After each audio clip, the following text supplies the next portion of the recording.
In this video we are breaking down the best weapons to use in Black Ops 6 Zombies, whether you are going for bosses, grinding high runs or just looking for a solid setup for Easter eggs. I've got you covered with my personal picks. Now this isn't a ranked list. Since almost every weapon is viable with the right build, I think these are the ones that really stand out and should be given a try. If you got a favorite that did not make to the list, let me know in the comments. Let's start with the Graova, which just got a buff recently. With the build I use, you start with 60 plus 60 ammo in both mags and 116 reserve, one Specker Punch that jumps to 180 in each mag and an extra 360. On lower runs, these pistols are struggling a bit and you will notice it runs out of ammo fast.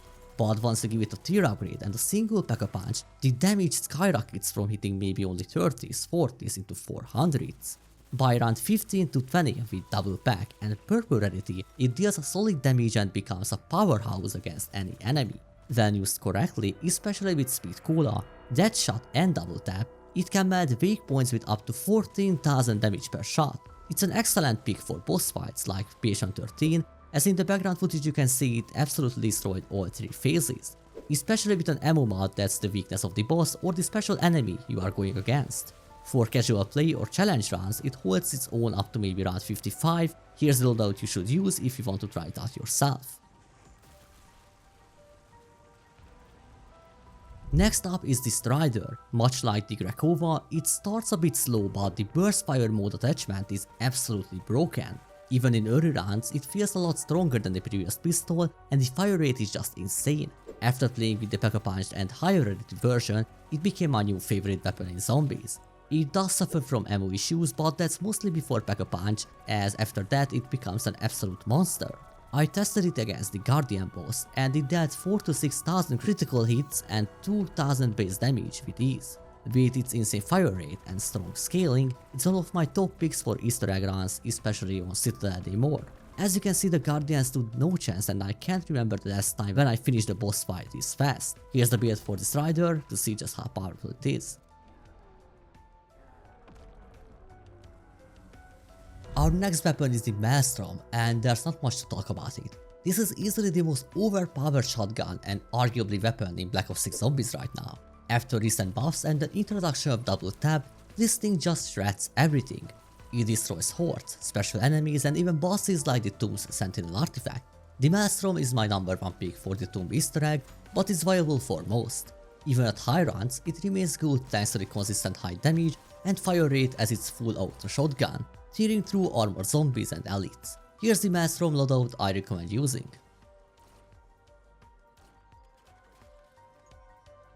Next is a returning classic, the Olympia. It's surprisingly fun and pretty effective after Specker Punching, but it starts slow and even oddly has less reserve ammo after packing, from 2 per 100 goes to 4 per 80, but gains incendiary rounds by default. The biggest drawback with the Olympia is the frequent reloading, but you can totally fix that with the right perk and augment setup. Start with speed cola to speed up reloads, then use deadshot with dead again, and dead row to reduce hip fire spread and give crits a chance to refill a shell. Add that perception with critical eye so even normal shots can convert into critical hits, which can also return ammo. Finally, double tap with double standard and double play boosts your overall ammo efficiency and doubles your damage output. With this full perk setup, a 4-shot reload can stretch into 10 or even more, which is super satisfying.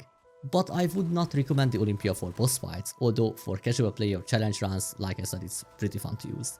Attachment wise, you are limited to a shorter barrel and a cut-off stock, so feel free to customize those to your preference. Let's move to the GPMG. Great weapon for starting a game, and it's fantastic for crowd control. With the belt fed attachment, you start with 500 round mag and no reloads, although you can overheat. When Specker Punch, you can fire nearly 400 shots before overheating, which is great. With Deadshot, it deals up to 7,000 critical damage and consistently deals 1 to 2,000 per bullet. I can say it's solid up to the health cap, especially paired with a matching ammo mod like Deadwire. The only real downside is mobility against super sprinters, but my loadout balances that out nicely. Here's my GPMG build, and if you feel like the bad fat is not your cup of tea because of the overheating, feel free to switch it to the biggest extended mag. Alright, next we have the Fang on the list as the second LMG. It has a lower fire rate, but double tap can help with that. It holds decent damage but does fall behind the GPMG in raw output. You also have the option to use belt fed attachment here, but I prefer the extended mag too. It's a fun choice for casual zombie slaying or dark ops challenges, but underperforms in boss fights. I tested against the Z-Rex, and even the only once upgraded blue ray gun Mark II did more damage than the Fang, which is kinda embarrassing and I struggled to finish the boss fight. So yeah, it's a fun weapon to use, but like I said, every gun has its own purpose, and this one is not the best against bosses, just for casual zombie slaying, but it's very good at that. If you want to give it a try yourself, here's my loadout.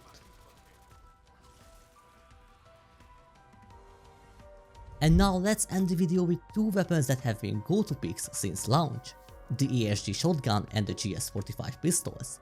Starting with the ESG, it's still one of the best starting weapons in the game. If you are tired of the Mastrom, this is a solid alternative. It's great for surviving on almost all runs and especially strong against bosses like the Sentinel artifact on the Tomb or Patient 13 on Terminus. I've been using this since launch and it still slaps. Lastly, the GS45 pistols. Think of them as the Mustang and Sully of Black Ops 6. It's weak in the early rounds, but pack a punch it once and it becomes insanely powerful. Just make sure you run PhD Flopper to avoid self-damage. I use this in almost every high run and every Easter egg run where I need a strong secondary. It's not great against bosses due to lack of ammo, but it excels everywhere else, especially at clearing rooms fast. These are the GS45 attachments I recommend using. And that's pretty much it for this video. If this guide was helpful to you, don't forget to leave a like and subscribe for more content like this. Let me know in the comments your favorite weapon, and I will see you in the next video.